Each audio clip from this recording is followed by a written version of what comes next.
Bon Laura, il est sympa ce nouvel iMac Retina? Ouais, bof, hein, on voit quand même les pixels. Attends, mais t'as vu le jeu que t'as pris aussi? Ouais, alors de une, c'est du pixel art, puis de deux, c'est le seul que j'ai réussi à faire tourner en natif sans que ça lag, quoi.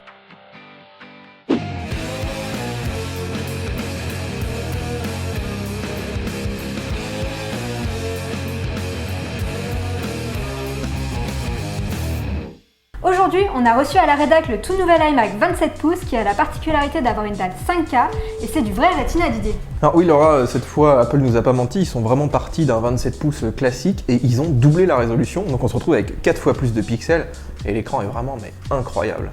Alors l'écran Retina, on le connaissait déjà avec le MacBook Pro, mais là on passe vraiment à un niveau supérieur, surtout si on fait de la photo ou de la vidéo. Par exemple, dans Final Cut, on pourra mettre une vidéo en 4K dans un coin de son écran et continuer à avoir sa palette autour pour travailler. Oui, et puis dans Photoshop, on peut monter maintenant à 14 millions de pixels en affichant l'image nativement à l'écran, c'est absolument fabuleux. Alors dernier point concernant la dalle Laura, c'est effectivement le traitement anti-reflet a encore gagné un niveau, puisque là, vous le voyez pas, mais on est entouré de fenêtres et de néons, et franchement on voit quasiment pas de reflet, donc Apple a vraiment bien bossé de ce côté-là.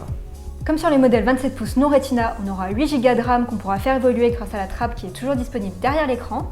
Et au niveau du processeur, on aura du quad-core un peu plus rapide sur le modèle de base, qu'on pourra pousser en option jusqu'à 4 GHz, qui est vraiment une première pour un Mac. Alors Laura, au niveau de la carte graphique, cette année on est repassé chez AMD, mais avec un modèle qui n'est pas forcément beaucoup plus rapide que ce qu'on a pu voir dans les 27 pouces. On verra dans les jeux ce que ça donne, mais sachant qu'il y a quand même 4 fois plus de points à afficher, nous on était assez pessimistes.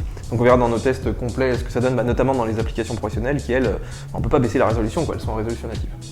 Pour une différence de prix de 800 € avec le 27 pouces de base et 600 € avec le 27 pouces haut de gamme, on gagne quand même le Fusion Drive de base, un processeur plus rapide, du Thunderbolt 2 et bien entendu un écran Retina. Alors d'accord, faut lâcher 2600 €, mais on a l'impression que quand même ça vaut le coup. Alors merci à tous de nous avoir suivis et puis on se retrouve sur Mac Forever pour le test complet.